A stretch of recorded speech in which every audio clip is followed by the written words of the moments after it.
नमस्कार साथियों, math competition class Amit sir की क्लास में आपका बहुत बहुत स्वागत है। साथियों, आज की इस क्लास में हम टेस्ट 2 में महत्वपूर्ण इंपॉर्टेंट क्वेश्चन लेते हैं। आप इन क्वेश्चन को ज़रूर देखें और जांचें कि आपकी तैयारी मैथ्स में कैसी है। कमेंट करें, लाइक करें, वीडियो को अधिक से अधिक कमेंट करें, लाइक करें और सब्सक्राइब इस चैनल को ज़रूर कर लें, जिससे आपके पास अच्छे अच्छे वीडियो तुरंत पहुंच सकें। क्वेश्चन फर्स्ट इस प्रकार है, आप ध्यान से देखें। एक कार्यालय में 100 कर्मचारियों की औसत आयु 29 वर्ष है। एक कार्यालय है, जैसे मान लो ये कार्यालय है, इसमें 100 कर्मचारी हैं और इनकी औसत आयु हमें दे रखी है। कितनी? इनकी औसत आयु दे रखी है हमें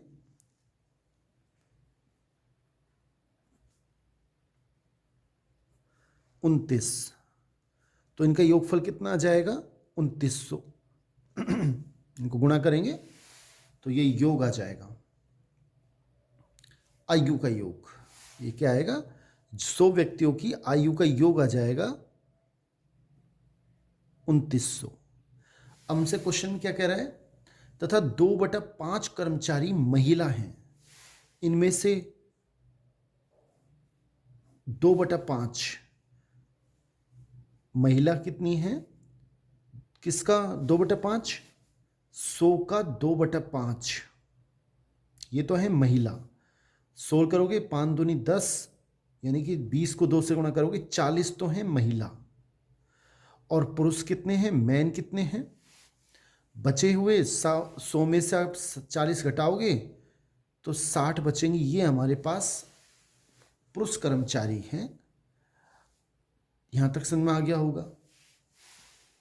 आगे क्वेश्चन में क्या कह रहा है? पुरुषों व महिलाओं की औसत आयु का अनुपात। हमें इनकी औसत आयु नहीं दी, लेकिन एक चीज दे दी, इनकी औसत आयु का अनुपात। जो पुरुष हैं, मैन हैं, पुरुष कितने हैं? 60। उनकी औसत आयु हमें दे दी। और महिला वो कितनी है? 40। और उनकी औसत आयु, इन दोनों की औसत आयु का अनुपात हमें दे रखा है क्वेश्चन में 5:7 है। मैंने मान लिया कि पुरुषों की औसत आयु 5x है और इनकी औसत आयु 7x है। आप ध्यान से देखें, इनका अनुपात निकालेंगे तो 5:7 आ जाएगा। अब इनका योगफल हम निकालें तो इसको इससे गुणा करेंगे, कितने आएंगे? 300x। और महिला निकालेंगे तो 7 चौक 28, यानी कि 280x। ये महिला और पुरुष टोटल 100 व्यक्तियों की अगर आयु निकालें तो ये आयु हो जाएगी हमारे पास, इनका टोटल निकालें तो 580x। और ये 580x वो किसके बराबर है? 100 व्यक्तियों की आयु का योगफल। और वो हमने पहले निकाल रखा है, कितना है? 2900। तो x का मान कितना आएगा? 2900 बटा 580।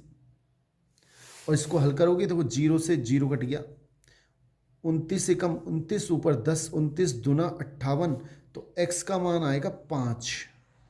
ये x का मान आ गया। हमसे क्वेश्चन क्या पूछा है? महिला कर्मचारियों की औसत आयु क्या होगी? महिला कर्मचारी ये हैं, इनकी औसत आयु कितनी है? हमने मान रखी है औसत आयु 7x। तो 7 × 5 यानी कि 35 वर्ष महिला कर्मचारियों की औसत आयु होगी, यानी कि बी ऑप्शन हमारा बिल्कुल सही है। और अगर इस क्वेश्चन में पुरुषों की औसत आयु पूछता तो वो होती 25। क्वेश्चन बहुत अच्छा है, आप समझने का प्रयास करें, समय आ जाएगा। नेक्स्ट क्वेश्चन देखें साथियों, नेक्स्ट क्वेश्चन देखें दूसरा। हमें एक समीकरण दे रखी है 3 की पावर x प्लस 3 की पावर x प्लस 1 बराबर 36। तब x का मान क्या होगा? देखो, मैं इसको ऐसे लिख सकता हूं, 3 की पावर x, 3 की पावर x इंटू 3 की पावर 1 बराबर 36। क्यों? आधार समान हो तो घाते जुड़ जाती हैं, वापस x+1 आ जाएगा। अब ये है 3 की पावर x और ये कितने हैं 3 इंटू 3 की पावर x बराबर 36। ये 3 की पावर x कितने हैं, कुछ नहीं है तो इसके आगे 1 है। और ये 3 की पावर x कितने हैं 3, तो 1 और 3 जुड़ेंगे तो हो जाएंगे 4 इंटू 3 की पावर x। आप इसको पेन मान लें, जैसे 1 पेन प्लस 3 पेन तो कितने हो गए 4 पेन बराबर 36। 3 की पावर x का मान कितना हो जाएगा 36 में हम इस 4 का भाग देंगे तो 3 की पावर x का मान कितना हो जाएगा 4 नाम 36। और इसको मैं लिख सकता हूं 3 की पावर 2 बराबर 3 का स्क्वायर। आधार समान हो तो घातें भी बराबर होती हैं, तो x का मान आ जाएगा 2, यानी कि हमारा बी ऑप्शन बिल्कुल सही है। नेक्स्ट क्वेश्चन देखते हैं। क्वेश्चन ये भी अच्छा है साथियों। नेक्स्ट क्वेश्चन देखें।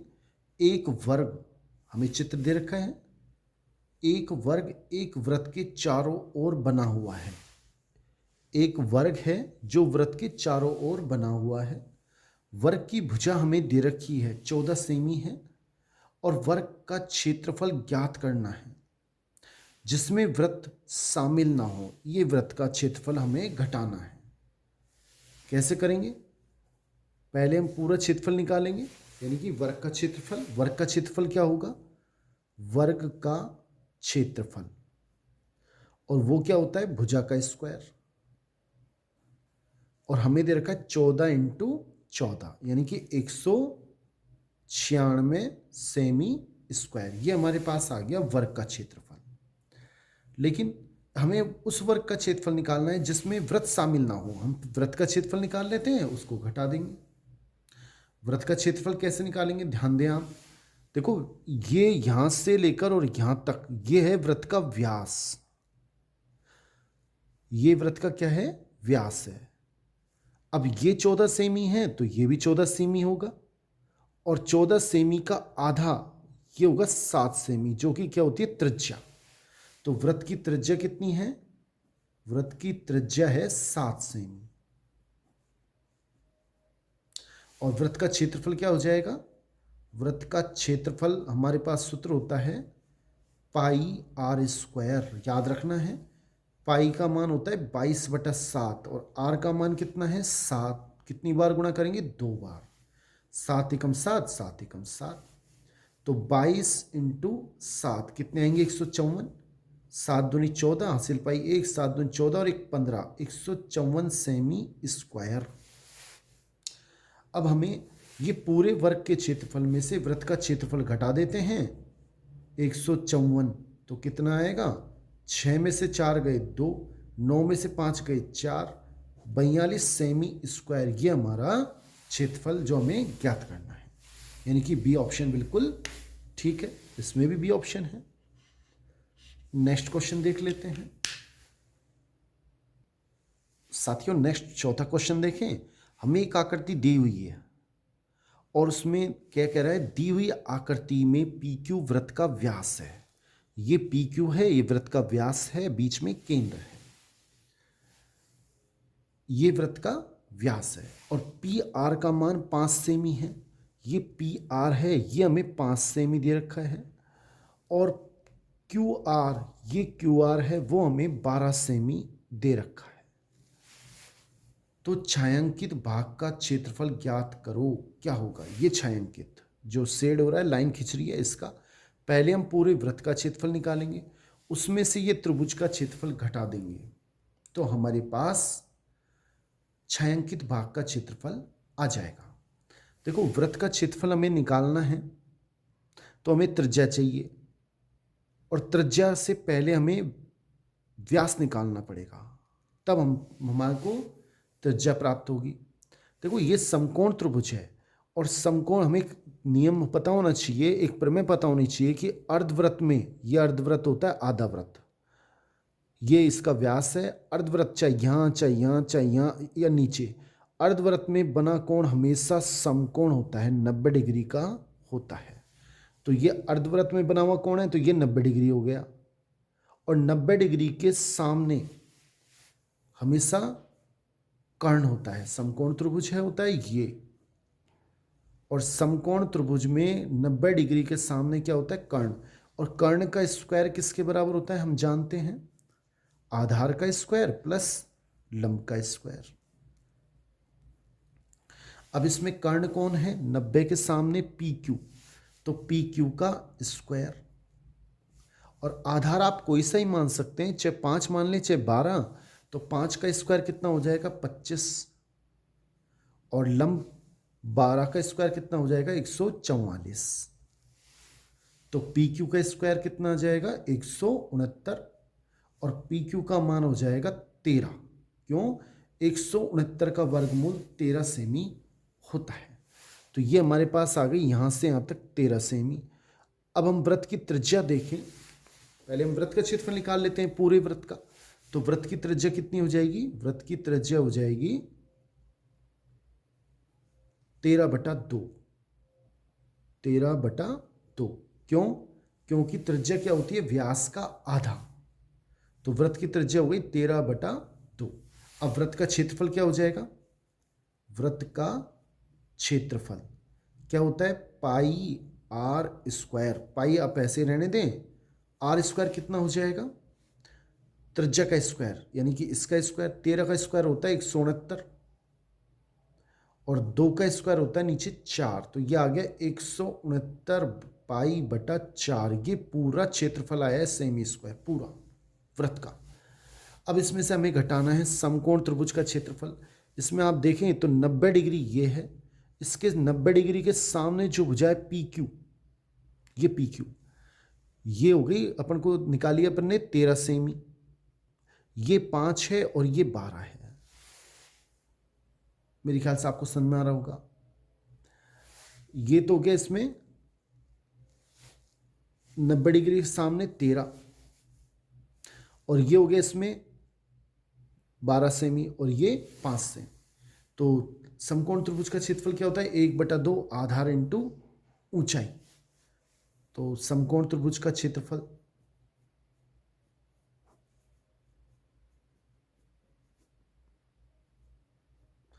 एक बटा दो आधार, आधार कितना है इसमें?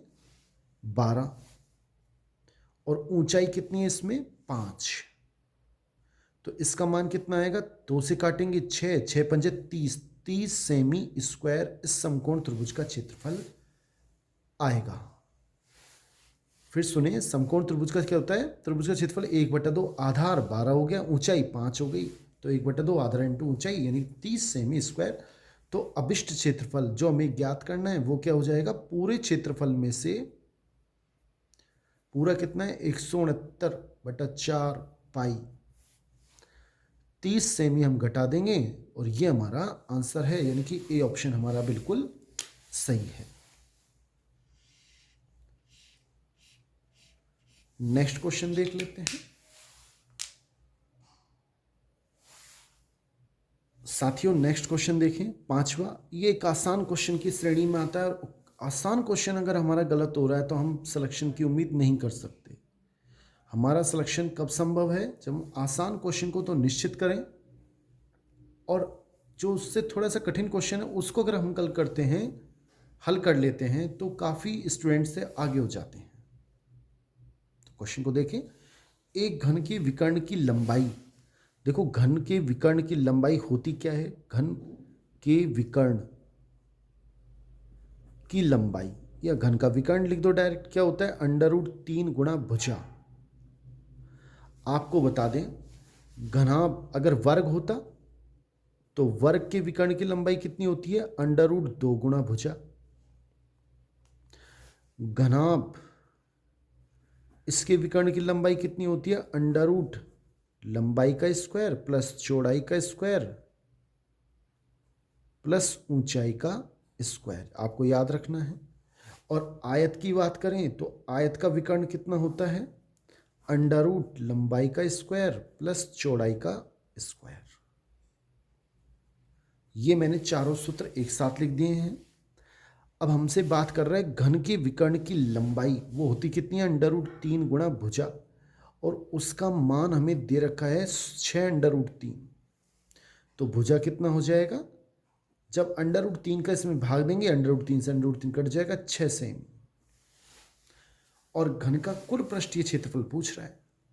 घन का कुल पृष्ठीय क्षेत्रफल वो कितना हो जाएगा, इसका सूत्र होता है, आपको याद रखना है, 6 इंटू भुजा स्क्वायर। और 6 इंटू भुजा कितनी आई, इसमें 6 ही आई, तो 6 कितने बार गुना, 2 बार, एक ये सूत्र का। और 6 को 6 से करेंगे 36, और 36 को 6 से करेंगे 216, 216 सेमी स्क्वायर। क्षेत्रफल के लिए हमेशा सेमी स्क्वायर, आयतन के लिए सेमी क्यूब। तो ये हमारा आंसर है, यानी कि सी ऑप्शन बिल्कुल ठीक है। नेक्स्ट क्वेश्चन देख लेते हैं साथियों। नेक्स्ट क्वेश्चन छठा, संभव त्रिभुज की भुजा और उसकी ऊंचाई का अनुपात क्या है। देखो, आपको सबसे पहले वो पता होना चाहिए कि संभव त्रिभुज का क्षेत्रफल क्या होता है, √3/4 भुजा का स्क्वायर, या ऊंचाई का स्क्वायर बटा √3। इस तरह से हम इसको ऐसे भी लिख देते हैं, √3/4 a स्क्वायर और h²/√3। इस तरह से भी लिखा जा सकता है। इसमें a इसकी भुजा है, h इसकी ऊंचाई है। हमसे क्या पूछ रहा है, भुजा और ऊंचाई का अनुपात, यानी कि a/h का मान कैसे निकालेंगे। अगर हमसे, आप फिर सुन लें, अगर क्षेत्रफल निकलवाए, भुजा दे तो आप इसमें यहाँ तक ये वाला सूत्र लगा दें, ऊंचाई दे तो ये सूत्र लगा दें। तो क्षेत्रफल भुजा दे तो इससे, ऊंचाई दे तो इससे। लेकिन अब क्वेश्चन हमसे क्षेत्रफल नहीं पूछ रहा है, a/h पूछ रहा है। कैसे करेंगे, इसको मैंने इससे गुणा कर दिया। √3 को जब √3 से करेंगे तो कितने हो जाएंगे, 3a² बराबर, इसको इससे करेंगे तो कितने आएंगे, 4h²। बस गुणा कर दिया। अब मैंने क्या किया, a²/h² का मान कितना हो जाएगा, h² को यहाँ ले आया, 4 वहीं रहे, और जो a² के साथ है उसको नीचे ऐसे लिख दिया। अगर आपको कंफ्यूजन है तो आप एक काम करें, वापस गुणा करके देखें ऊपर वाला आ रहा है कि नहीं आ रहा है। इसको इससे गुणा करेंगे ये आ जाएगा, इसको इससे करेंगे ये आ जाएगा। अब दोनों ओर वर्गमूल कर दें, a² का वर्गमूल a, h² का h, 4 का वर्गमूल 2 और √3 का वर्गमूल √3। तो इनका अनुपात कितना है, 2/√3।